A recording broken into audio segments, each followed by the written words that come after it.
าภาษาไทยคณะมนุษยศาสตร์และสังคมศาสตร์มหาวิทยาลัยราชภัฏอุบลราชธานีชั้นปีที่2ค่ะวันนี้พวกเราได้มาศึกษา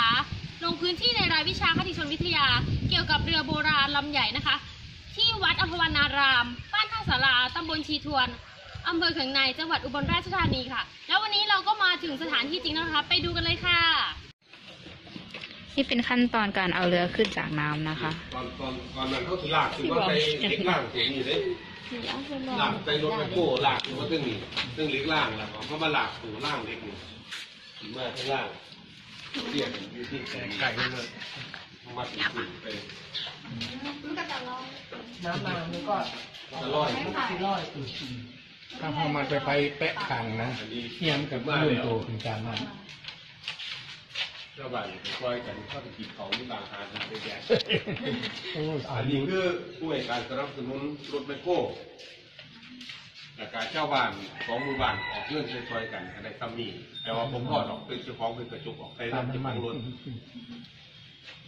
เดี๋ยวนี้กับพวกว่ายังอีกว่ามึงอยู่ไปไต่กันทันที่เราคือ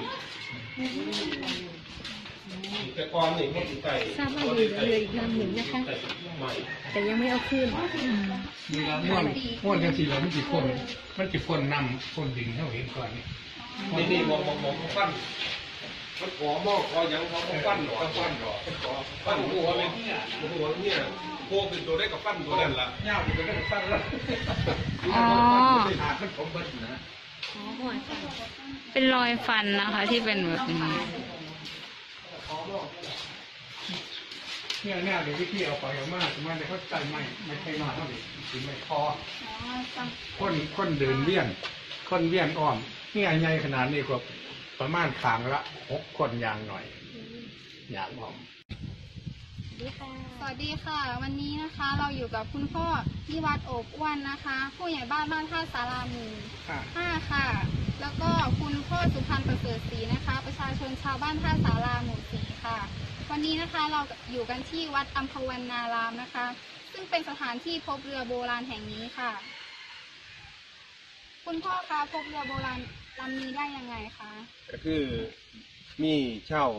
บ้านนะครับก็ได้ไปหาปลาพอดีตะไคร้หรือว่าว่าม่องมันไปเกาะตรงที่กระดูกของเรือหรือว่าเขาว่ากงเหี้ยกงเลี่ยบ้านเขาเหี้ยสมัยกูมือหรือกับเรือเนาะบ้านนี้ก็เลยกะบ่ได้ว่าเป็นเรือก็เลยเอาผ้าไปฟันเอามีดไปฟันเอาไฟไปซุ้มน้ำแน่ต่อไปกะพอดีมันน้ำลดลงตัวเรือก็เลยโผล่ขึ้นมาหลายก็เลยพูดว่าเป็นตัวเรือหลังจากนั้นนะครับก็ได้มีการประชุมกันทั้ง2 หมู่บ้านก็คือบรรทาทลาหมู่4และกับบรรทาทลาหมู่ที่5ก็ได้ตกลงกันว่าขุดนะครับขุดเรือโบราณขึ้นมาจุดที่พบเรือขึ้นตรงไหนนะคะครับตรงที่โค้งนะครับโค้งเลื่อยขอไฟไปนิดเดียวนะครับซึ่งก็พอดีได้ตกลงกันว่าขุดแล้วนะครับก็ได้ไปขอการสนับสนุนจากอดีตกำนันตำบลชีทวนนะครับก็คือคุณพ่อประจิตท่านี่ก็ได้ให้การสนับสนุนรถแมคโคร2 คันนะครับก็คือชาวบ้านทั้ง2 หมู่บ้านก็ได้บริจาคเป็นค่าปัจจัยเลี้ยงน้ำมันนะครับก็ได้เงินอยู่20,000 กว่าบาทนะครับมาเป็นค่าน้ำมันหลังจากนั้นขุดขึ้นมาแล้วนะครับก็มีภูมิปัญญาของชาวบ้านก็คือได้พากันตัดไม้ไผ่หลายลำมาติดแหนบกับลำเรือนะครับติดแหนบกับลำเรือแล้วก็ประสานก็ฝายถาดน้อยนะครับเกี่ยวไว้ปล่อยน้ำลงมาแล้วเรือตัวเรือก็ลอยขึ้นนะครับก็คือลอยขึ้นมาแล้วนะครับเขาก็ได้นำขามมาฟังคือมือขุดนะครับกับขุดมือที่พบกับมือวันที่1 สิงหามือที่ขุดนะครับก็คือขุดมือวันที่4 ที่5 สิงหาคมปี55นะครับคือขุดขึ้นมาแล้วนะครับก็ได้นำมาไว้ทาวัดอัมพวันนารามนะครับในมือวันที่17นะครับมาไว้วัดอัมพวันนารามหลังจากนั้นนะครับมือวันที่23นะครับก็ได้นำขึ้นจากแม่น้ำชีนะครับขึ้นมาไว้ตรงที่ศาลานะครับศาลาการประเรียนวัดอัมพวันนารามนะครับซึ่งก็เป็นเรือโบราณขนาดใหญ่นะครับซึ่งก็มีความยาวอยู่26 เมตร 50กว้างนะครับ3 เมตร 80ซึ่งเรือลำนี้ก็เฮ็ดจากไม้ตะเคียนนะครับไม้ตะเคียนทั้งเบิด ตัวสลักเรือนะครับก็ใส่เป็นสลักใหม่นะครับส่วนใหญ่แล้วจะเป็นใหม่หลายตัวเป็นเล็กเพราะว่าเรือลำนี้ก็มีอายุประมาณเล่า150 ปีถึง200 ปีนะครับซึ่งก็เรือก็คาดว่าสมัยก่อนนะครับจะเป็นเรือขนสินค้าทางด้านการเกษตรนะครับไม่ว่าจะเป็นขนเขาขนน้ำอ้อยนะครับเกี่ยวว่าไปจำหน่ายไปขายนะครับจังหวัดต่างๆซึ่งเรือลำนี้นะครับก็เวลาไปมานะครับก็ที่ใส่ข้นทอนะครับใส่ข้นทอเอาหรือใส่ไม้นะครับไม้ทอไปนะครับก็ไปน้ำรอตะฟังนะครับเพราะว่าเป็นเรือลำใหญ่นะครับก็คือเวลาทอกับยางไปตามขอบเรือนะครับตามขอบเรือก็ยางทอไปเรื่อยๆนะครับ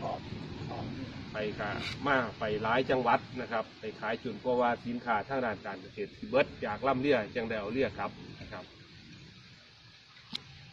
เขามีแบบพิธีกรรมการเอาเรือขึ้นแบบ พิธีกรรมอะไรขึ้นแล้วก็ทำตามประเพณีโบราณของชาวบ้านเนาะเราจะมีขันห้าหรือขันแปดคู่กันนี่แล้วก็นิมนต์หลวงพ่อสิทธิธรรมานุสิทธิเจ้าอาวาสรองเจ้าคณะเป็นรองเจ้าคณะอำเภอของตำบลทีทวนนี่แหละเป็นประธานฝ่ายสงฆ์นอกนั้นก็ชาวบ้านกำนันหรือชาวบ้านทุกๆคนนะร่วมกันประกอบพิธีอัญเชิญเรือขึ้นฝั่ง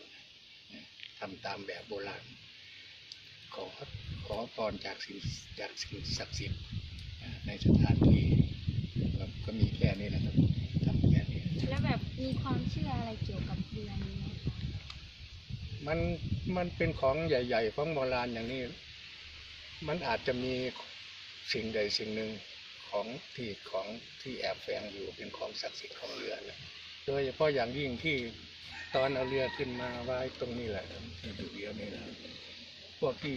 เขามาดูแขกต่างบ้านต่างเมืองมาดูเขาจะถ่ายภาพอย่างนี้แหละเขาจะเห็นปรากฏ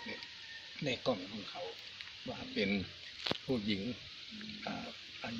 ายุมากหน่อยเลยเป็นคนคล้ายๆคนจีนนี่จะเห็นปรากฏในกล่องเขาเห็น คล้ายๆแบบติดเป็นวิญญาณ เป็นวิญญาณเขาก็เลยถือกันอย่างนั้นส่วนอย่างที่ผ้าเป็นเสื้อเป็นอะไรอยู่ตู้อยู่ข้างๆเนี่ยล้วนแต่พวกที่เขามาดูแล้วก็ได้โชคได้ลาภไปเขาได้แล้วก็ได้ซื้อมาถวายมาบวงสรวง นี้กำลังจะเดินไปดูตรงที่ว่าเอาเรือขึ้นนะคะว่าตรงอยู่ท่ามันจะอยู่ต่างจากที่ตรงนี้ แล้วก็ตรงนี้นะคะจะเป็นการที่ว่าพ่อบอกว่าเป็นที่เอาเรือขึ้นเป็นจุดแรกนะคะค้นพบเรือนะคะ แล้วตอนนี้เรามาถึงจุดที่ชาวบ้านนำเรือขึ้นคือตรงนี้ครับอยากทราบว่าตอนที่เอาขึ้นเขาเอาขึ้นยังไงครับพ่อ ตอนเอาขึ้นนี่ก็เขาเอาเรือมาจอดเชือกผ้าเนาะเขาก็จะใช้เชือกแล้วใช้รถแมคโครลากแล้วก็อีกเชือก2 เส้น 2 ข้างเป็นชาวบ้านดึงด้วยจับไปดึงช่วยกันดึงรถทำพิธีขึ้นไปเรื่อยๆจนไปถึงนี่ แล้วต้องใช้คนประมาณกี่คนคะ โอ้โหทั้งตำบลเลยครับบทตำบลที่ทวน11 หมู่บ้านเปล่าเข้ามากันหมดเลยพระสงฆ์องค์เจ้าญาติโยมที่มาได้มาหมด ก็ช่วยกันทั้งคืนผลเยอะเลยวันนั้นโศกก็จะได้น้ำมาทาโศกนี่มันมีความเป็นมาตั้งแต่นั่งเกียงใดอยู่บ้านที่ท้วนนั่งเกียงใดเป็นลูกพญาเป็นนิทานตัวเก่าของมันที่ท้วนตอนนั้นมีทรายทางศรีสะเกษเมืองลำดวนนึกจากเมืองลำดวนเป็นมะมักเนาะบอกภาษาเฮาเป็นมะมักสาวทางมันที่ท้วนเมียงเทศส่วนเลื่อยลักกันออกไปคันภาษาบ้านเฮาเสมอเห็นว่าผู้สาวแลนน้ำผู้เบาจังกันนะ มาลักไปเพราะนั่งเงินมาหอดตัวนี้เนี่ยสิขามกับว่าท่านนี่กันมาเลยมาพับอยู่นี่นั่งกับทั้งชีคิดหอดพ่อหอดแม่หอดบ้านเก่าเนี่ยนั่งไห้นั่งโศกทั้งไห้ทั้งหอดทั้งหยังก็ จึงได้เอื่นว่าท่าสูงซื้อมาจากบ้านนะครับที่โครงสร้างก็เห็นโครงสร้างจังมั่นใจว่าคือสิเป็นที่ใหญ่เป็นเลือดผ้ากันไปขุดเบิ้งโดยเฉพาะแต่ที่ผู้ใหญ่บ้านเนี่ยถ้าลูกบ้านเป็นทางโมหะขุดมังกรขุดไปร้อยนึงก็เลยเห็นใหม่ตั้งขางมันนะเป็นที่อาแต่เรื่องบอกเป็นบอกแค่บ้านเรื่องเงี้ยป้ากันไปเบิ้งแบบมาเป็นที่อาแต่งานปรึกษาหารือเป็นทางวิธีขุดโอ้ที่ไหนได้โอ้ขุดกันยากเลยแต่แรกๆเขาใส่กำลังเขานอกโมจักจบโมจักเสียโมจักขวดตักมันโมไหวน้ำมันไหลมาใช่กับเขาเล่นแล้วเต็มคือเขาเสร็จนะจำเป็นกันเลยได้บอกเมโครขอเตรียมจักรผลของกำนันครับวันขุดใช้เวลาขุดกี่วันค 2 รับ วัน2 วันเต็มเลยเฉพาะเครื่องจักรผลเอาขึ้นได้แล้วก็ขอลองทางเขียนพัดหน่อยแล้วปิดนำมันก็ลดลงหลายนิดนึงคนหลายเก็บก็เป็นมากคนที่ใหญ่แล้วค่ะดังนั้นเราก็มาถึงสถานที่จริงนะคะที่เรือเข้าเรือไว้ตรงนี้นะคะก็ได้แล้วนะคะก็ถึงสถานที่ที่ว่าเอาเรือไว้ตรงนี้นะคะค่ะอยากทราบว่าชุดที่ห้อยตรงนี้คือชุดอะไรคือเกี่ยวกับจุดนะครับก็ซึ่งมีครูมาบนบานศาลเก่านะครับขาได้โชคได้ลาภเขาเป็นบางคนกับบนบานศาลเก่าว่าที่ให้ติดชุดไทยแต่ปกติแล้วเป็นกะใส่ติดชุดไทยบางคนให้ติดพวงมาไล่มากกับมีนะครับเดี๋ยวแต่บนบานศาลเก่าซึ่งเอาขึ้นมามือแรกนะครับกะ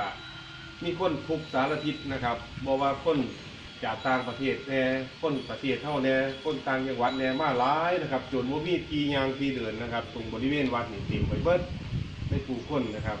บางคนกับเขาทิ้งล่างก็มีแต่ว่ามีมาจากเจ้าของลำเรือเขาทิ้งในล่างให้โชคให้ลาบบางคนกะไปฮอดบ้านแล้วก็ต้องกลับขึ้นมากก็มีเพราะว่าได้โชคได้ลาบแล้วขึ้นเก่าจริงสังเวยมาให้มาบนบานศาลเก่าไว้ขอยังกระไดขอลูกขอเต่ากระได้ลูกขอพวกโชคลาภพวกหวยกระถือหวยบางคนนี่ได้รถแก๊สนี่มาเป็นขั้นก็มีเป็นเต่ามาให้เบิงอยู่กับเป็นอิริคือเงินสดมาเป็นกระมาบริจาคให้กับทางวัดส่วนหนึ่งนะครับคือส่วนที่เงินบริจาคนะครับ ตอนนี้ก็คาดว่าคงจะตกเข้าไปคงจะเกือบล้านอยู่ดอกก็คือในส่วนนี้นะครับก็ได้ไปซื้อเรือซ้อมนะครับสำหรับเข้าการแข่งขันนะครับงานประเพณีต่างๆซึ่งก็ไปซื้อมาลำหนึ่งกับ199,999 บาทนะครับซึ่งกับซื้อเนี่ยเจ้าพ่อลือมาให้กับทางผีพายเขาได้ซื้อซ้อมนะครับเป็นเงินได้มาจากที่ผู้ที่เขามาชมเรือใหญ่นะครับที่ได้บริจาคเอาไว้นะครับก็จะได้ไปซื้อลำเรือถ้าบุรีเรือใหญ่โบราณเท่ากับโบคงถึงท่านมีแม่ซ้อมนะครับในส่วนนี้นะครับซึ่งตอนนี้นะครับคนกะมานะครับมาแทบทุกวันนะครับบางเที่ยก็มาปิดท่านรถบาสรถทั่วก็มีนะครับแต่จากต่างจังหวัดก็มาประจำนะครับอันนี้ก็มีหลายคนหลายคันมีดอกแต่ว่าสีมาประกอบไม้ตกแต่งไม้ให้เป็นสภาพสมบูรณ์แต่ว่าขั้นเฮ็ดแล้วนะครับให้เป็นสภาพสมบูรณ์มันก็สิบ่คือเรือโบราณที่เป็นเรือไม้ก็เลยปล่อยสภาพไว้แบบนี้นะครับป้าอยากให้พ่อพาชมรายละเอียดของเรือตาพอมันก็ตาเราฝันเพิ่มเกิดจากแกนไม้นั้นสลักเนี่ยที่อื่นเหี้ยกาแซงสาเหตุที่ว่าสิอื่นเหี้ยกาแซงเป็นภาษาพื้นบ้านเนาะภาษาอีสานเนาะพื้นบ้านคือเหี้ยเนี่ยนี่มันสิไปซ่าเวลาเขาย้ายที่ท่อไปท่อมามันก็ไปซ่าๆเรื่อยๆขึ้นรอฟังกาแล้วก็ดินพวงหัวพวกก้อพวกอ่านมันเองเขาเรียกผู้เฒ่าเขาเรียกว่ากาแซงก็เลยเอาน้ำนั่นเป็นชื่อเนี่ยเขาเนี่ยกาแซงก็เป็นที่มาของเรือกาแซงเรื่องที่มาตรงนี้กาแซงแต่ว่าท่านสมัยสมัยนี้ท่านใหญ่ๆสิไปถือเนี่ยทุกเนาะตอนนี้ทุกสินค้าแต่ก่อนอื่นเนี่ยกาแซงจะเริ่มเป็นทุกการก่อสร้างของเนี่ยกาแซงโครงสร้างเป็นหินใหม่ใหญ่ๆเป็นดูงู เส้นกลางก็ตรงซูดน้ำนี่นะต้นยาวก็ได้ก็ดีแต่ที่ใส่ไม้ตัวนี้ซื้อข้องจากก้อนเนี่ยไปที่อื่นกงเหี้ยใหญ่กงเหี้ยหน่อยก็แล้วแต่กงเหี้ยจะให้มันประกอบให้มันคล้ายๆที่คนว่ากระดูกซี่โครงขันเนาะอย่างก็ดีแป้นเนี่ยเขาก็จะตีขึ้นการเขาตีนี่สมัยนั้นสิบ่มีตะปูเลยบ่ได้ใส่ตะปูบ่ได้ใส่หยังนี่ก็จะใส่สวรรค์นี่วันนี่มันหูจังซี่ล่ะก็จะใส่ไล่ไม้ก็ไม้แค้นไม้ในเฮาเนี่ยเราปมๆให้มันซ้ำพอขับซ้ำนึงเนี่ยตีเข้าไปโลดตีเข้าบาดนี้บางคนก็สิถามว่ามันสิบ่ถอนบ่ย่ามไปใส่เป็นหยังมันบ่ถอนครับไม้นี่คันถามมันลงน้ำนี่ไม้มันสิขยายตัวมันสิเป่งออกมันจะมีความขยายตัวมันสิรัดนะหูเนี่ยมันสิรัดเขาโตไล่ว่าตัวที่เป็นเดือนว่านอดกับว่าไล่ใหม่กับว่าไม่ถือน้ำมันไข่มันแหนนเลยแหละมันไม่ออกสิบได้ใส่แต่ปูตีเงินวันนี้ขั้นโค้งคางมันเก่าๆนี่จะเป็นเหี้ยอยู่ดีแล้วเนาะเป็นสีมีใหม่เก่ามันถือว่ายังนั่นสีใหม่นี่สีเดออกจากลำเหี้ยสีออกมาอยู่ประมาณ50 เส้นประมาณนี้แหละ50 นี่แหละแต่ทีนี้ใหม่ปูไปขางไม้ที่ปูเนี่ยเขาใส่สำหรับพวกทอพวกผ้าสียางอ่อมยางน้ำมันเอิญไม้หยาบเพื่อเอิญไม้หยาบแต่ทอยางอ่อมนี่แหละขั้นผู้ทอบ่เป็นทอไม้บ่เป็นแต่ตกหนำเลยตกลงได้นำจะเป็นลอยขึ้นอย่างท่านถ่ายมันถึงน้ำหางเสียเนี่ยเป็นเอิญบักกะลกใหญ่เพื่อนว่าขั้นเป็นสมัยนี้เป็นหางเสียปัดที่ได้ถ่ายขึ้นดีปุ๊บเป็นห้านขึ้นให้มันเขานางอยู่ให้เขาเหลียวเห็นขวงราคาที่เขามุ่งเหี้ยนให้มันเห็นทั้งหัวเพราะว่าคนถือหางเสือถือบักกะลกเนี่ยสิได้มองเห็นว่าของว่าเนี่ยมันจิตถึงฟังหรือมันจิตเขออกเขเขาจิตใจขับทั้งหางเสือเขาเห็นตรงส่วนคนขับนี่คนทอเนี่ยก็ต้องเวียนเนี่ยขนาดนี้นี่พอตั้งก็6 คนทางละ6 คนเป็น12 คนแจ้งสิไปเลยเพราะว่ามันยังไม่ส่วนไม่ทอแต่เป็นไม้ไผ่น้อยเท่านี้แหละท่านส่วนไม้ก็คือมาเป็นแง้มเป็นงามสำหรับมันทางดินโดยถึงเป็นติดทางงามใหม่ท่านปลายก็จะเป็นขอสำหรับขอหุ่นกับขอเนี่ยเป็นดึงงานขอ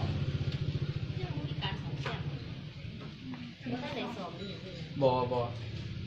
ได้อย่างนี้มีแต่อย่างแค่ตีนี่ยืดไว้ซื้อเพราะอยากตอนลากขึ้นมาตอนเดียวมากเลยตียืดไว้เพราะอยากคือเงียบหนักออกนะแต่ตีมันส่งตัวเองหรือว่าได้คือว่าซ้อมในเทศมันส่งตัวเองจะมามูผู้เฒ่าผู้แก่หรือชาวบ้านกับบางคนก็ว่าอยากซ้อมคือผู้ใหญ่บ้านว่าอยากเฮ็ดขึ้นให้มันอยู่ในสภาพเดิมของมันแต่มีมุ่งมีอย่าง